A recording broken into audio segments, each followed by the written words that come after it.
Bismillahirrahmanirrahim. Assalamualaikum warahmatullahi wabarakatuh. Alhamdulillahirabbil alamin. Allahumma shalli ala sayidina Muhammad wa ala alihi wa sahbihi wa barik wa sallim. Subhanaka la ilma lana illa ma 'allamtana innaka antal alimul hakim.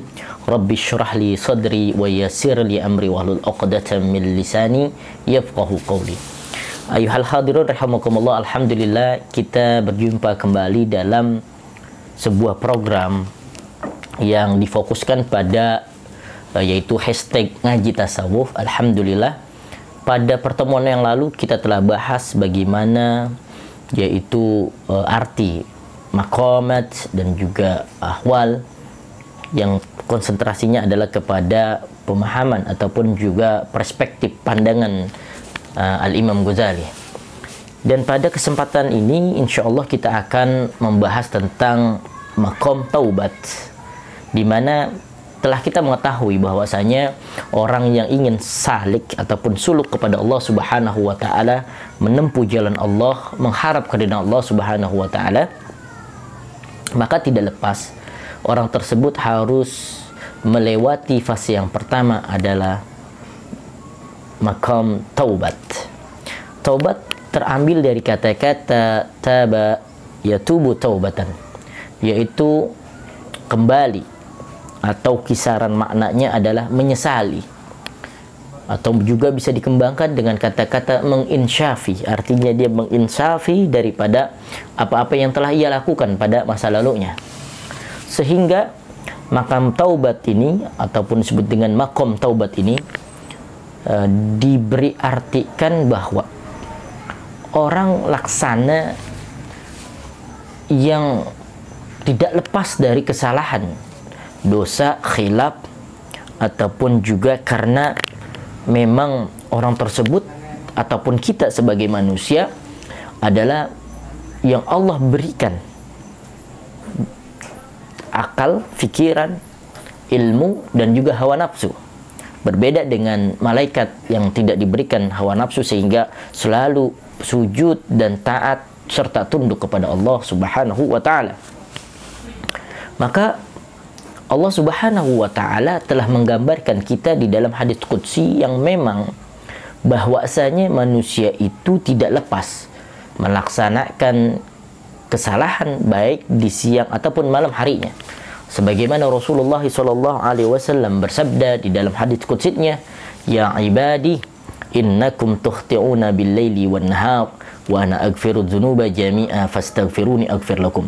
Wahai hambaku, sesungguhnya kalian tidak lepas selalu, karena dengan kata-kata tukhti'una, selalu, yang kita tahu adalah masa saat ini dan juga yang akan datang yang memungkinkan orang tersebut bisa, boleh jadi saat ini dia bermaksiat tapi besok dia bisa bertaubat ataupun tidak melaksanakan kemaksiatannya, atau boleh jadi saat ini ia dalam keadaan tidak bermaksiat, lalu pada saat nanti ya seperti itu, dalam artian sebaliknya, karena di kata-kata tersebut adalah tukhti'una.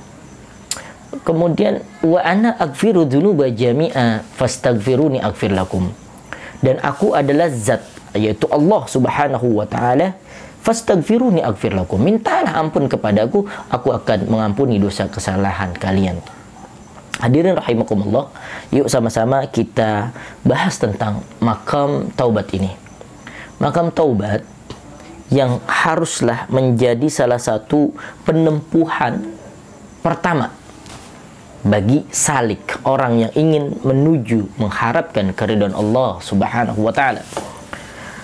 Tidak hanya ulama salaf seperti Al-Imam Ghazali yang telah mengklasifikasikan bahwa maqam yang pertama adalah taubat, tetapi sebelum-sebelumnya para ulama juga mengatakan seperti itu dan bahkan sepakat.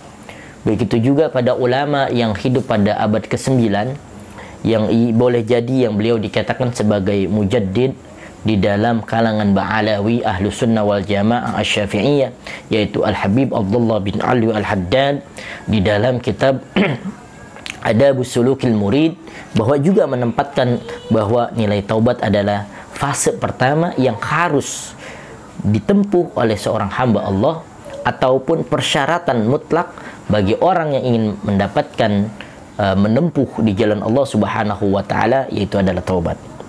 Hadirin rahimakumullah, Allah Subhanahu wa taala berfirman yang berbunyi, a'udzubillahi minasyaitonirrajim, bismillahirrahmanirrahim, walladzina idza fa'alu fahishatan aw zalamu anfusahum dzakarullaha fastaghfaru lidzunubihim wa may yaghfiru dzunuba illallah wa lam yusirru ala ma fa'alu wa hum ya'lamun. Allah Subhanahu wa taala memberikan gambaran kepada kita, yaitu motivasi, ya.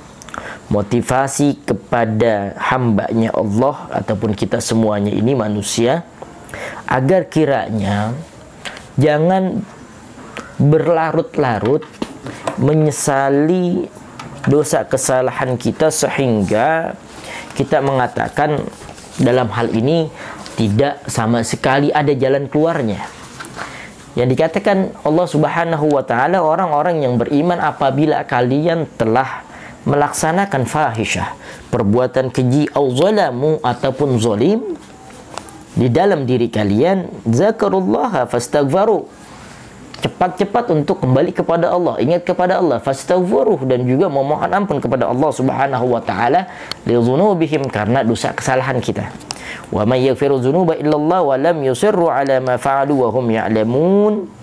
Dan Allah Subhanahu wa taala, siapa lagi yang dapat mengampuni dosa selain Allah Subhanahu wa taala, dan mereka tidak akan meneruskan perbuatan kejinya itu. Artinya dia bertaubat kepada Allah, dan sedangkan itu adalah mereka mengetahui. Artinya siapa lagi kecuali Allah Subhanahu wa taala.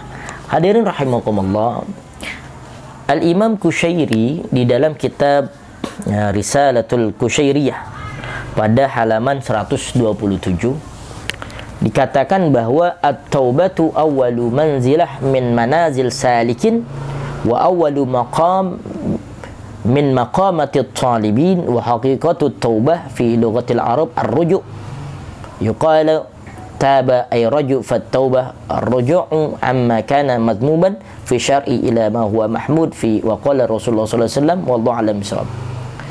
Bahwa dikatakan ilal akhir, dikatakan pula Al-Imam Qushairi menjelaskan bahwa taubat adalah permulaan maqam, kedudukan yang pertama. Jadi ada yang disebut dengan maqam, yaitu kedudukan, fase ataupun stage atau station yang harus diawali bagi orang salik adalah taubat. Sebagaimana yang dikatakan bahwasanya ini merupakan salah satu penempuan bagi orang-orang yang dia mencari hakikat kebenaran kepada Allah Subhanahu wa taala adalah kepada Allah. Ar-ruju', dia kembali kepada Allah. Sebagaimana dikatakan Al-Imam Qushairi, ar-ruju', dia kembali kepada Allah, dia tidak melaksanakan kemaksiatannya lagi, lalu dihiasi dengan nilai-nilai kebaikan ataupun nilai-nilai mahmudah. Sebagaimana Rasulullah SAW, beliau memberikan bahwasanya orang di dalam bermaksiat adalah tentu memiliki rasa penyesalan. Sebagaimana Rasulullah SAW bersabda, an-nadbu taubah, maka dikatakan penyesalan adalah, yaitu merupakan bagian dari taubah. Maka dengan demikian insya Allah nanti akan ada syarat-syarat taubat yang diterima oleh Allah Subhanahu wa taala. Inilah segmen yang pertama berkenaan dengan maqam taubat. Insyaallah kita akan sambung kembali dengan masih dalam maqam taubat. Terima kasih. Afa minkum, wassalamualaikum warahmatullahi wabarakatuh.